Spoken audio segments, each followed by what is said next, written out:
Mark Cuban, the Dallas Mavericks, decides to stop playing the national anthem. He does so probably to free up some time so he can play the Chinese national anthem. By the way, Mark Cuban, still not to say anything about whether he agrees with concentration camps, genocide, slave labor, the NBA profiting off all of those things. Nothing. Won't say a word. But he won't play the national anthem, this Mark Cuban fellow. So Mark Cuban says, I'm not going to play the national anthem. It's divisive, all of those different aspects of the story. And then what happens? Well, the NBA slides back in and says, wait a minute. We are going to play the national anthem at all of our games. You can't just stop playing it. You can't choose to do so.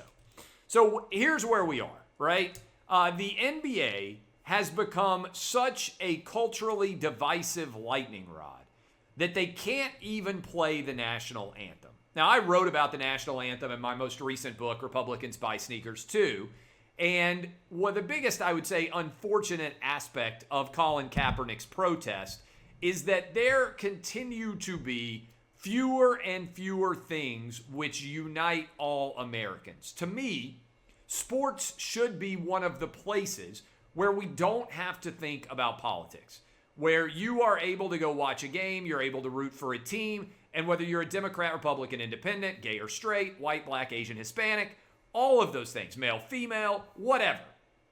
The things that make us different don't have to divide us when it comes to sports. In fact, we can all embrace sporting excellence without having to allow our identities to cloud our ability to enjoy sports. And I think what has happened with Colin Kaepernick and others is what used to be a somewhat unifying moment. We play the national anthem, people stand, and we show a moment of respect. That's really all it is.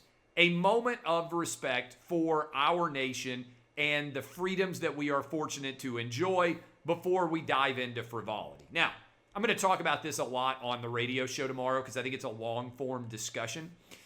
I understand people who are not in favor of playing the anthem, right?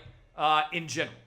I understand that argument because ultimately sports are entertainment. And we don't play the national anthem before movies, for instance, in the United States. And because it's not a tradition, it would seem a bit strange if you sat down to watch the latest superhero movie and before Spider-Man came on, you stood up and they played the national anthem. Now, I'm told that they do that on military bases, which is interesting because the logic is consistent, at least there. But by and large, we sing the national anthem before sporting events in America. It's a tradition.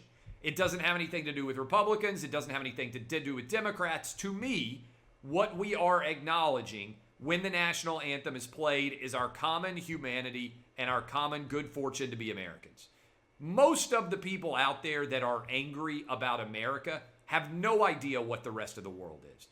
One reason that I'm in favor of immigration, ironically enough, legal immigration, is because many immigrants drastically more so than the average American, love our country and our traditions because they know what it's like to live places without basic human rights, because they know what it's like to live places without freedom of speech. And sometimes that marketplace of ideas can be fractious, sometimes it can be a battle, sometimes it can be contentious, but that's okay. That's how democracies reach consensus, is through robust debate. And what I am seeing happen more and more is cancel culture doesn't allow a debate to happen. Instead of engaging on the merits of an argument, cancel culture makes the argument you don't deserve the right to have an opinion. And so, to me, when you break all this down at its most basic level, what Mark Cuban is trying to do is take away one more thing that unites us as Americans and not draw attention to the fact that he is doing it. Now, the larger context here is the NBA has gotten woke and it is close to going broke. The league is under siege because most people out there who are casual sports fans see the NBA as intensely political. And certainly that has been the case over the last couple of years. And now we've got a new president and it's still just as political as it was before. And I think there are a lot of people out there, probably even including NBA Commissioner Adam Silver, who would like the NBA to get back to just being fun basketball. The NBA dominated in the 90s because of Michael Jordan, because you know what their tagline was then? NBA action is fantastic. They loved all the fans, and the fans loved them back. The overall entertainment value of the Jordan, Barkley, all of that era, if you want to go back to Larry Bird and Magic Johnson, was through the roof in the 80s into the 90s, and it peaked in 1998. Michael Jordan has the biggest audience that has ever existed for basketball and may well ever exist for basketball, and it was because he made his hallmark excellence. Everybody cared about Michael Jordan because he wasn't trying to slice and dice up the population. He wasn't sitting around sharing Instagram videos all day long. He was just trying to entertain us by being the best basketball player in the history of the world. What's going on now is the NBA is hemorrhaging viewers. They are hemorrhaging audience. They are losing longtime fans. And the only people they are gaining watch videos on TikTok for 15 or 20 seconds at a time and don't actually care about the individual games themselves. And I think people like Mark Cuban are being cowardly, and instead of standing up for something basic like the national anthem, they are trying to cancel the national anthem and run and hide and pretend that they are somehow making things better. Now, the NBA has created this huge new mess for itself because Mark Cuban cancels the national anthem, and then the NBA comes back and says you can't cancel the national anthem. So are they going to fine the Dallas Mavericks if they don't play the national anthem?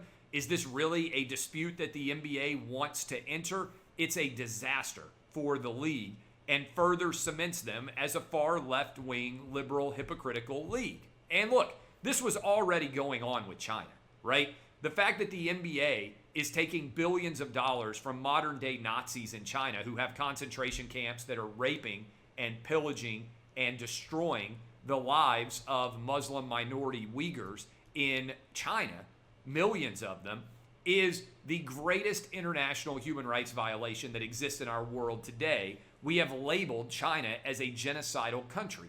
And the NBA is continuing to bow down to China, to Chairman Xi, and taking as much money from them as they possibly can, all while condemning American culture and American values and thumbing their nose at a huge percentage of Americans who just say, hey, all we're asking for you to do is play a little basketball. And so I think this is the latest, most significant, substantial issue that is going to confront the NBA going forward. Again, we are going to address it in a long-form discussion on the radio program tomorrow. Set your podcast, set your alarm, 6 to 9 a.m. Eastern. Mark Cuban, open invite to come on the radio program. You won't do it because you're a coward, but you have an open invitation to come on our radio program and explain yourself and talk to the largest audience in the world of sports talk radio in the morning, anywhere in the nation. Open invite to Mark Cuban, but he won't do it because he's a coward.